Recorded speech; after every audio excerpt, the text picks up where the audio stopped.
আগের ভিডিওতে আমরা জেনেছিলাম মোড ফাংশন কি হয়। এই ভিডিওতে আমরা দেখব যে মোড ফাংশন কোথায় আর কিভাবে ইউজ করা হয়। এখানে মোড ফাংশন সম্বন্ধে একটা বেসিক ধারণা দেওয়া হচ্ছে যে মোড ফাংশনটা দেখতে কেমন হয়। যেমন নাম্বার আর ডিভাইজার দেওয়ার পর রিমাইন্ডার যেটা থেকে যায় ডিভিশনের পরে, সেটাই হচ্ছে আমাদের মোড। যেমন এখানে 3 আর 3 নাম্বার আছে, যার রিমাইন্ডার আমরা পাবো 1 যখন ডিভিশন হবে তারপরে। তো এই 1টাই হলো মোড আমার কাছে, মানে মোডের রেজাল্ট। তো এখানে যেমন 12 ডিভাইডেড বাই 2 করলে সেটা ফুল ডিভিজেবল, তাই আমার অ্যান্সার আছে 0। এবার এখানে আমরা একটা নতুন জিনিস দেখবো, যেটা হচ্ছে মোডে যখন 25,24 দেওয়া হয়, 24 মানে কিন্তু 24 আওয়ার্স, তো সেই হিসেবে 1 ঘন্টা এক্সট্রা থাকছে। সেই 1 ঘন্টা এক্সট্রাটাকে আফটার একটা ফুল ডে মানে 24 আওয়ার্সের পর একটা এক্সট্রা আওয়ার থাকছে, সেটাই এখানে দেখানো হচ্ছে। তো অ্যাকচুয়ালি আমরা মোডকে টাইমে কিভাবে ইউজ করি সেটা একটু এখানে দেখে নেবো একটা ছোট্ট টেবিলের মাধ্যমে। যেমন 6 AM কে আমরা এক্সেল ভ্যালুতে 0.25 ধরে থাকি, 12 PM কে আমরা 0.5 ধরে থাকি, 6 PM কে আমরা 0.75 ধরে থাকি, 12 AM কে আমরা 1 or 0 ধরে থাকি। তো এখানে আমি নাইট শিফটের একটা প্রবলেম দেখাচ্ছি। যেমন আমার ইন টাইম যদি 22, এখানে 00 দেওয়া আছে 22, তো এটা আমাকে কি বুঝতে হবে যেটা AM না PM, এটাতে আমরা আসছি একটু পর। আর আউটের টাইম দেওয়া আছে 6টা। তো এখানে যদি আমাকে এখন বার করতে হয় যে সে কত ঘন্টা তাহলে কাজ করছে, সেক্ষেত্রে আমাকে এটা মাইনাস করলে অ্যান্সার নেগেটিভ আসবে।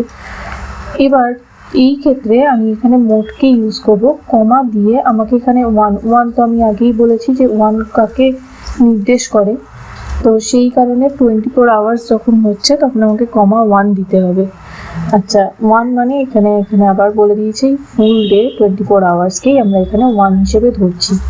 তো যখন আউট মাইনাস ইন করা হবে তখন যেহেতু অ্যান্সার নেগেটিভ আসবে, সেই কারণে আমাকে এখানে 24 আওয়ার্সটা মেনশন করতে হবে। আচ্ছা, তো যদি আমার রেজাল্ট নেগেটিভ আসে তখন ওটা 24 আওয়ার্সে ওটা ঘুরিয়ে দেবে, যাতে করে আমার অ্যান্সারটা সঠিক আসে তার জন্য। এই কারণে টাইমের ক্ষেত্রে আমরা মোডকে ইউজ করে থাকি। এবার চলে আসি AM আর PM এর ব্যাপারে। তো আমরা সবাই জানি 12টা মানে হচ্ছে 0.5 অফ আ ডে, মানে আমরা এখনই রেখে এসেছি টেবিলটাতে। তো যেই ক্ষেত্রে দেখবো যে মোডে আমার 0.5 এর থেকে কম আছে তখন আমরা ওটাকে AM ধরবো, কিন্তু যখন দেখবো গ্রেটার দ্যান ইকুয়ালস টু 0.5 আছে তখন আমরা ওটাকে কি ধরবো, PM। তো এই ক্ষেত্রে মোড কিভাবে কাজ করবে, যখন আমার কাছে একটা ডেট আর টাইম দুটোই আছে, সেক্ষেত্রে মোড শুধুমাত্র টাইমের ওপর কাজ করবে আর ডেটকে কোনো এফেক্ট করবে না, যার ফলে আমার ডেটা একদম সঠিক থাকবে, কারণ এফেক্টটা শুধুমাত্র টাইমের ওপর হবে। তো এখানে আমি দেখতে পাচ্ছি mode extracts only time part, removes date safely. তো ডেটের ওপর কোনো এফেক্ট হবে না। এরপর আসি অড ইভেন বা অল্টারনেট রোয়ের জন্যও আমরা মোডকে ইউজ করি। তো এখানে কিভাবে ইউজ হয়, 0 মানে হচ্ছে ইভেন, 1 মানে হচ্ছে অড। এর আগে টাইমের ক্ষেত্রে কিন্তু 0 বা 1টা আমরা টাইমের ক্ষেত্রে ইউজ করছিলাম। অড ইভেনে কিন্তু আমাকে মনে রাখতে হবে 0 মানে ইভেন আর 1 মানে অড। আচ্ছা, এটা সাধারণত জেব্রা ফরম্যাটিং বা অল্টারনেট শিফট এগুলোর ক্ষেত্রে ইউজ হয়। আমি একটু এখানে চলে আসি উইক বা রোটেশন বা শিফটের ক্ষেত্রে এটা কিভাবে ইউজ হয়। আমরা জানি যে একটা সপ্তাহে 7টা দিন থাকে, তো সেই ক্ষেত্রে ডে নাম্বারের সঙ্গে আমি যদি এখানে 7কে রাখি তাহলে এক্সট্রা কটা দিন হচ্ছে সেটা এখানে কাউন্ট হয়ে যায়। যেমন এখানে মোডের পর এই যে ব্র্যাকেটে ডে, 7 দেওয়া আছে, এখানে যদি ডেতে 8 আছে তার মানে এক্সট্রা 1 দিন হচ্ছে, এখানে যদি 9 আছে তার মানে হচ্ছে এক্সট্রা 2 দিন, এখানে 15 থাকলে 14 হিসেবে এক্সট্রা 1 দিন হচ্ছে, 7 + 7। আচ্ছা, তো এই সাইকেলটা কিন্তু এখানে মোডের পর 7 দিলে অটোমেটিক্যালি এটা চলতে থাকবে। আচ্ছা, এটা আমাদের কোন কোন ক্ষেত্রে ইউজ হবে, রোটেশনাল শিফটের ক্ষেত্রে, ডিউটি রিস্টোরের ক্ষেত্রে আর মেশিন মেনটেনেন্স শিডিউলের ক্ষেত্রে এটা ইউজ হবে। আচ্ছা, ওভারটাইম ক্যালকুলেশনের জন্যও কিন্তু আমরা একে ইউজ করতে পারি মোড ফাংশনকে। কেন, আমাদের টোটাল 8 ঘন্টা কাজের টাইম হয়, তো যত ঘন্টা কাজ হচ্ছে, যদি 9 ঘন্টা কাজ হচ্ছে আর 8 ঘন্টা কাজের টাইম আছে, তাহলে 1 ঘন্টা এক্সট্রা কি হচ্ছে, ওভার টাইম হয়ে যাচ্ছে। তো সেই ওভার টাইমটা বের করতেও মোড আমাদেরকে হেল্প করে। যেমন এখানে 9.5 আওয়ার্স হলে 1.5 ওভার টাইম হচ্ছে, এটা বেরিয়ে যাচ্ছে মোডের মাধ্যমে। 16 আওয়ার্স যদি হয় তাহলে 0 ওটি, কেন কি 8+8 ধরে দুদিনের ধরা হচ্ছে। যদি 17 আওয়ার্স হয় তাহলে 1 ওটি। তো এটা রোটেশনালি নিজের মতন চলতে থাকে। তো এটাই হচ্ছে আমাদের মোডের মেন কাজ। তো আমরা কিছু এক্সাম্পলও এখানে দেখে নেব। যেমন মোড ফাংশনের প্র্যাকটিক্যাল এক্সাম্পলের মধ্যে প্রথমেই আসছে ইন টাইম আউট টাইম, যেটা আমি বলেছিলাম 22 আর 6। নর্মাল আমরা মাইনাস করি, কিন্তু মাইনাস করার পর ভ্যালু নেগেটিভ আসে, তাই কমা দিয়ে 1 মানে 24 আওয়ার্স এখানে ধরা হচ্ছে, যার ফলে আমার অ্যান্সারটা এখানে ঠিক আসবে। তো আমি এখানে দেখিয়ে দিই যে 0.33, তো এটা থেকে আমি শুধু 0.3 রাখছি, আর এটাকে আমি একটুখানি টাইমেরতে কনভার্ট করে দিচ্ছি, কত ঘন্টা কাজ করেছে সেটা এখান থেকে জানা গেল। আচ্ছা, এরপর time AM PM। AM PM নিয়ে অনেকেরই সমস্যা হয়। এখানে 9:30, এখানে 15:45।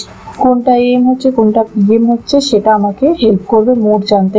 কিভাবে? 0.5 এর ব্যাপারে আমরা আগেই এখানে জেনেছি, তাও আমি একবার এখানে দেখিয়ে দিচ্ছি যে 0.5টা আসলে কি কাজে লাগে। যদি লেস দেন 0.5 হয় তাহলে আমরা বলবো AM, যদি গ্রেটার দেন ইকুয়ালস টু 0.5 হয় তাহলে সেটা হয়ে যাচ্ছে PM।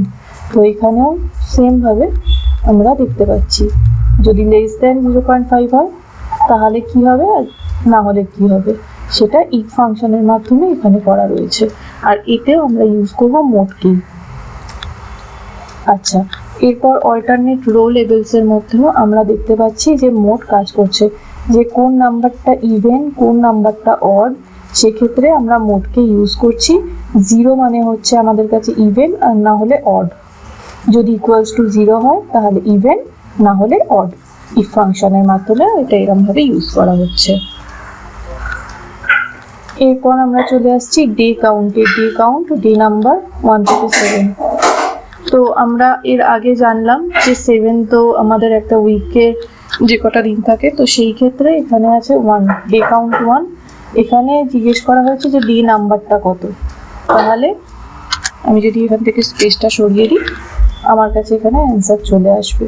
যদিও এটা দিনগুলো পরপরই আছে, তো সেই হিসেবে এই দিনগুলো পরপর এখানে কাউন্ট হতে থাকবে। এটা সপ্তাহে কততম দিন সেটা এখানে পরপর কাউন্ট করে চলেছে। তো 7 দিন প্লাস 1। এখানে মোডের পর যে নাম্বারটা আছে ডে কাউন্ট -1 করা হয়েছে, এরপর কমা দিয়ে আমাকে এখানে 7, যেহেতু একটা সপ্তাহে 7 দিন থাকে, প্লাস 1 করা হয়েছে। আচ্ছা, এখানে ওভার টাইম আওয়ার্সে চলে আসছি, যেটা কিনা 8 ঘন্টা। তো 8 ঘন্টা এখানে 9.5 ছিল, ওভার টাইম 1.5। এটা তো কীভাবে বেরোচ্ছে আমি আগেও বলেছি। এখানে আমার যখন আমি দেখিয়েছিলাম এটা পরপর সব কটাই এখানে বলা হয়েছে। তো এই সেম প্রসেসে যেরকমভাবে টোটাল আওয়ারের পর 8 ঘন্টা কাজ হচ্ছে, তো 8 ঘন্টার বেশি গেলে সেটা ওভার টাইম ধরে নেওয়া হচ্ছে। তো সেই হিসেবেই এখানে ওভার টাইমটা বার করা হয়েছে। আচ্ছা, এটার ক্ষেত্রে একবার দেখিয়ে দিই।